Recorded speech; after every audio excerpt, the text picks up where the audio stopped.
Hello and welcome to another Canguro English Daily Digest. My name is Christian, and today I want to talk about awards.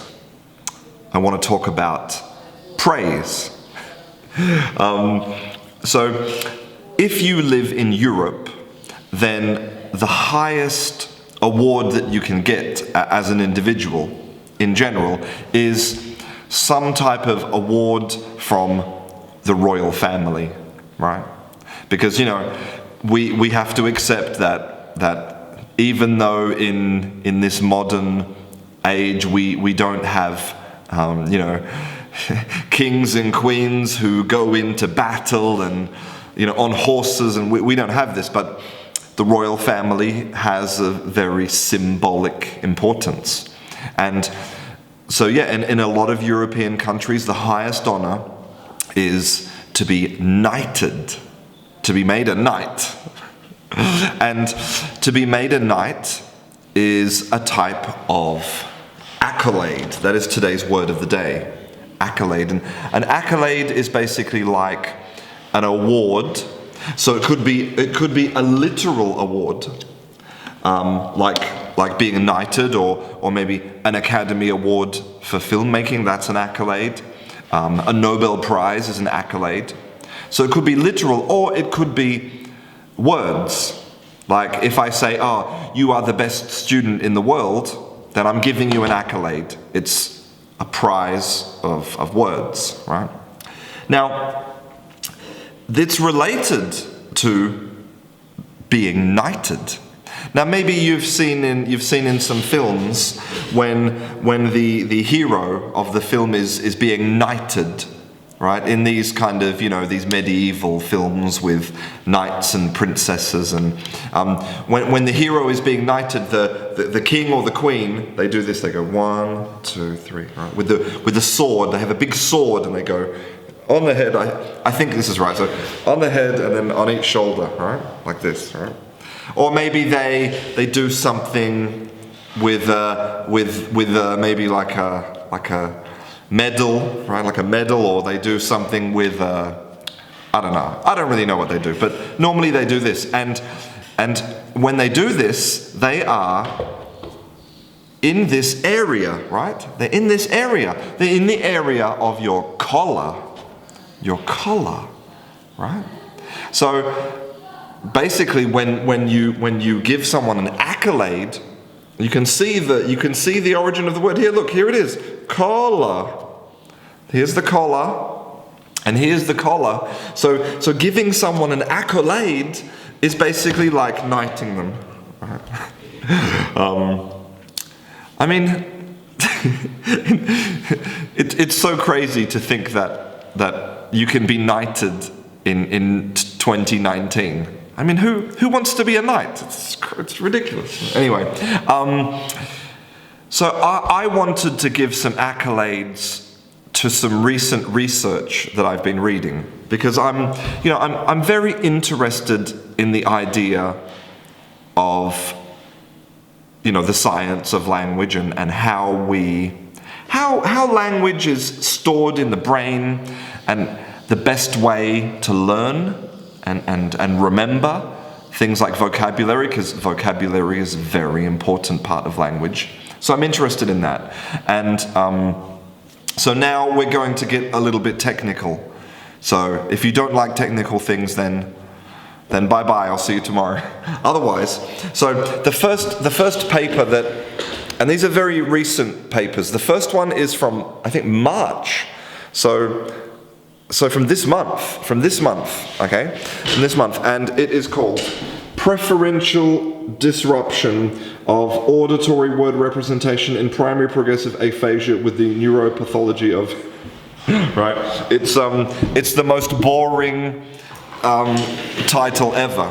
But basically they studied people with aphasia. Aphasia is a medical condition where you have problems processing language. Okay?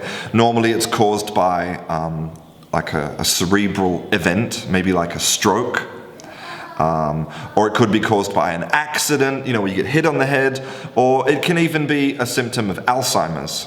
So aphasia can be a very devastating thing.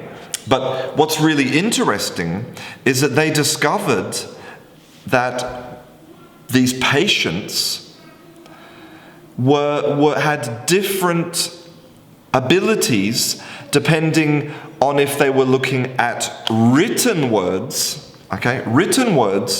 or oral words. And what they discovered was that written information and oral information are processed in two completely different parts of the brain. So basically, you could have great abilities at having a conversation orally and talking, but then reading and writing, gone. And it's really interesting because it tells us that there's some disconnect between the way that we store vocabulary when we hear it and use it, and when we store vocabulary when we are writing it and reading it. It's really interesting.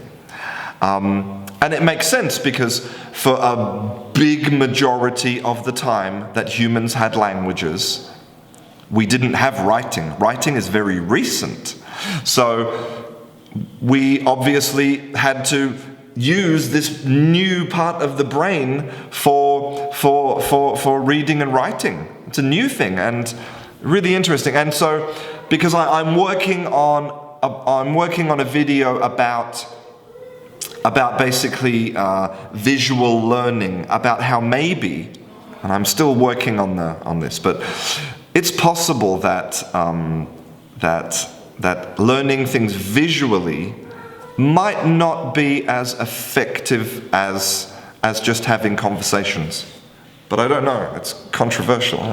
Okay, and this leads me to the second piece of research, which is from November, so again, very recent, and it's called, here it is here.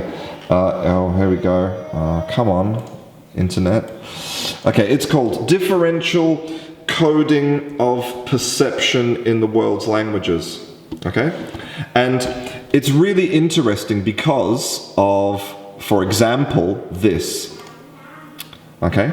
So it shows that shapes, it's easier to have and talk about shapes in your language if you have more schooling, right? Okay, so that makes sense. You go to school, you learn about shapes, you can talk about shapes. Makes sense. But then look at this. Look at this.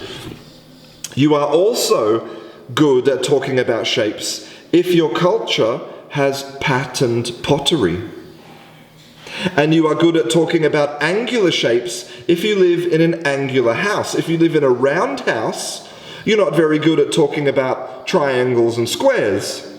And if you live in a hunter-gatherer society, you're much better at talking about smells than if you don't live in a hunter-gatherer society.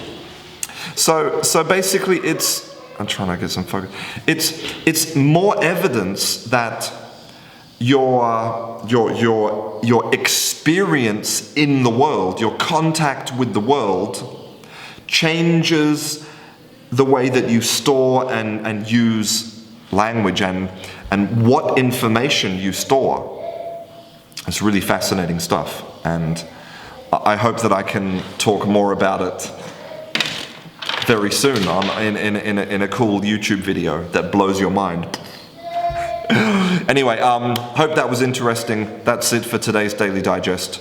I'm Christian, and I'll see you in class.